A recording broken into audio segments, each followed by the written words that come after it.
दोस्तों रिलायंस पावर की बात करें तो स्टॉक के अंदर आज काफी शानदार तेजी देखने को मिली और रिलायंस इंफ्रा में तो अपर सर्किट लग गया। पिछले कई दिनों से लगातार रिलायंस इंफ्रा में अपर सर्किट लग रहा है। फिलहाल रिलायंस पावर में सर्किट लिमिट बड़ी होने की वजह से सर्किट नहीं लग पा रहे, लेकिन आप देख ही सकते हो कि फिर से निचले लेवल से रिलायंस इंफ्रा रिलायंस पावर में जबरदस्त खरीदारी देखने को मिल रही है। इसके बीच में जो बड़ी अपडेट निकल के आ रही है, रिलायंस पावर के शेयर होल्डिंग जो पैटर्न के तहत देख सकते हो कि यहाँ पे अपने शेयर होल्डर ने जो अपने वोटिंग राइट का इस्तेमाल किया था उसका नतीजा हमारे सामने आ चुका है, यानी रिजल्ट आ चुका है वोटिंग का। जो जो प्रस्ताव थे उसके फेवर में या उसके खिलाफ में, उसको भी समझेंगे। इसके अलावा फिजिकल शेयर होल्डर के लिए एक वार्निंग दिया जा रहा है रिलायंस पावर की तरफ से। पूरी अपडेट क्या है उसकी जानकारी भी समझेंगे और एक्सपर्ट क्या कह रहे हैं इस समय रिलायंस पावर रिलायंस इंफ्रा को लेकर वो भी जानेंगे इस वीडियो के माध्यम से।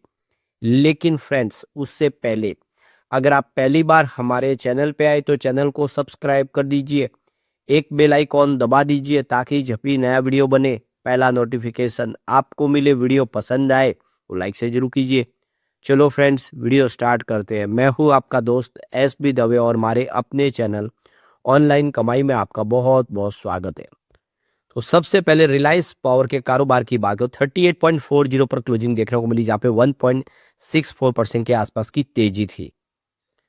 तो देखो कि शुरुआत ही पॉजिटिव 38 पर, क्लोजिंग 37% पर थी कल की। इंट्राडे में 38.85 का हाई भी बना। जो लो है वो 37.68 का है। मतलब कुछ समय के लिए स्टॉक आपको रेट जान में जाता है वो दिखाई देगा, लेकिन अच्छी खरीदारी के दम पे स्टॉक ने पॉजिटिव माहौल बनाया है। तो यहाँ पे इसकी परफॉर्मेंस देखें तो 3 मंथ का हाई 50.73 के आसपास था। स्टॉक वहां से काफी ज्यादा नीचे आ गया, जबकि 1 ईयर का इसका 76.49 का है। यही इसका ऑल टाइम है। जबकि लो 32.40 का जिसने अभी पिछले दिनों बनाया था, वहां से स्टॉक फिर एक अच्छा खासा बाउंस बैक दे चुका है। 1 ईयर का लो 31.27 के आसपास है, जबकि 3 ईयर का लो 9.05 का है और 5 ईयर का लो 3.05।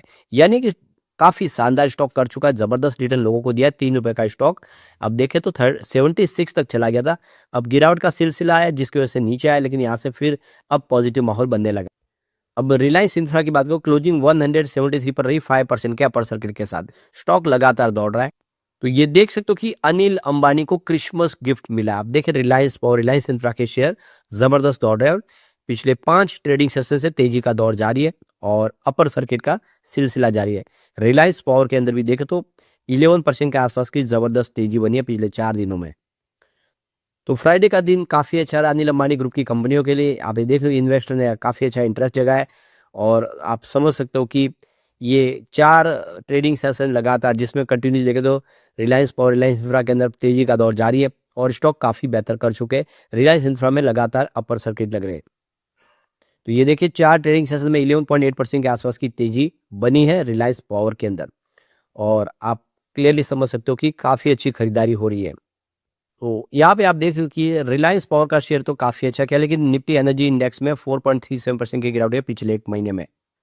तो पिछले दिनों रिलायंस पावर रिलायंस इंफ्रा के शेयरों में गिरावट हुई क्योंकि सीबीआई की तरफ से जय अनमोल अंबानी जो सन है अनिल अंबानी के, उनके ऊपर केस फाइल किया गया और आप देखो कि जो उनके ऊपर एलिगेशन लगा उसमें 700 करोड़ रुपीज़ का लॉस हुआ यूनियन बैंक ऑफ इंडिया को।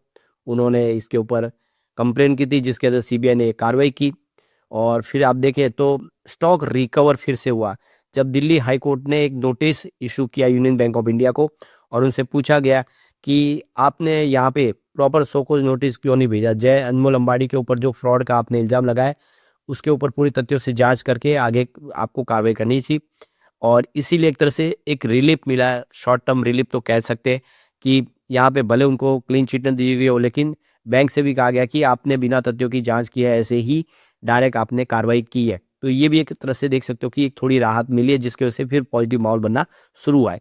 फिलहाल अभी अनिल अंबानी के लिए प्रॉब्लम तो है क्योंकि जो पुराने सारे मामले हैं जिसमें अभी भी उनके ऊपर चार्जशीट फाइल हो रही है और साथ में उनकी जो प्रॉपर्टी है वो भी सीज हो रही है।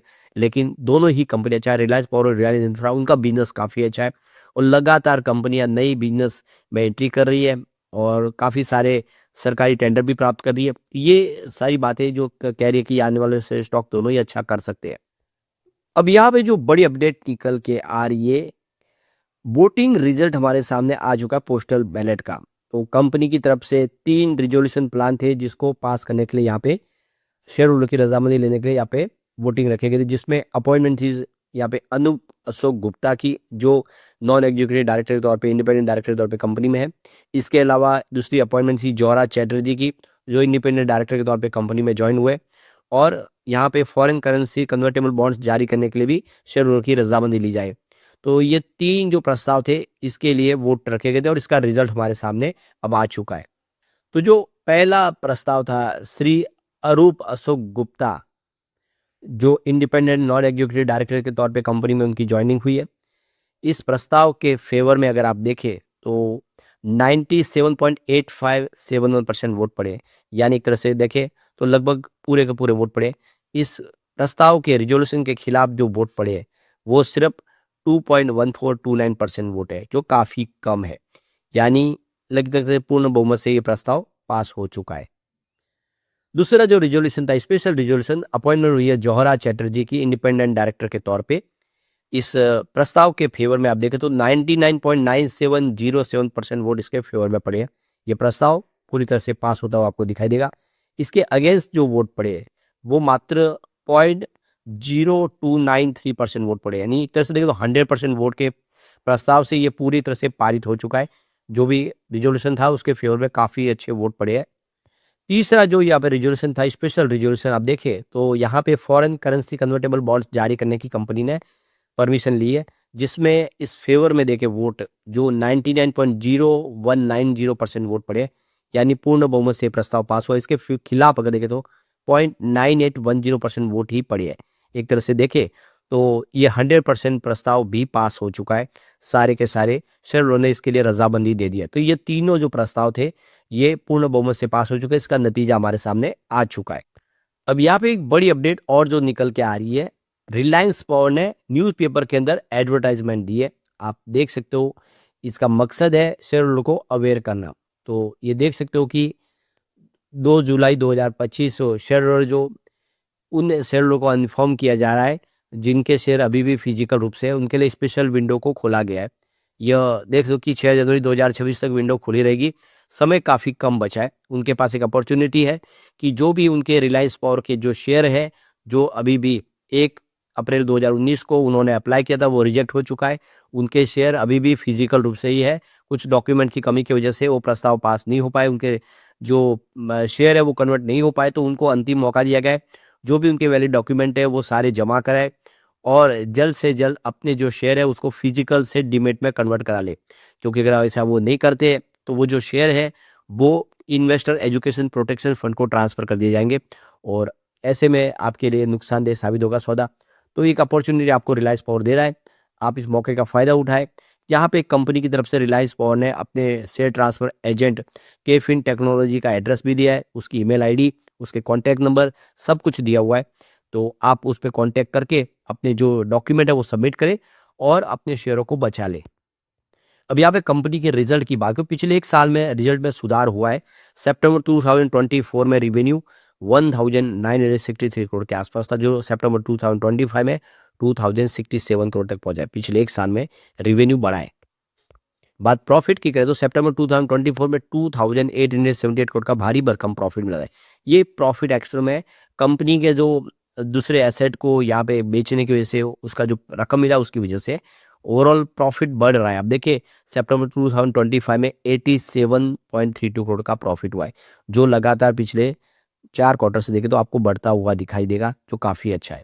तो कंपनी प्रॉफिट में आ गई है और अपने कर्ज को उन्होंने खत्म कर दिया। इस समय डेट फ्री दर्जा मिल चुका है, बिजनेस अच्छा है। ऐसे में हम कह सकते हैं कि रिलायंस पावर, रिलायंस इंफ्रा आंदोलन में बेहतर करेंगे। कोई भी इन्वेस्टमेंट करने से पहले अपने फाइनेंशियल एडवाइजर से एडवाइस ले ले या अपना खुद का रिसर्च करें, क्योंकि मैंने वीडियो आपके एजुकेशनल पर्पज के लिए ही बनाया। वीडियो पसंद आए तो लाइक से जरूर कीजिए और चैनल को सब्सक्राइब कर दीजिए। Thank you friends.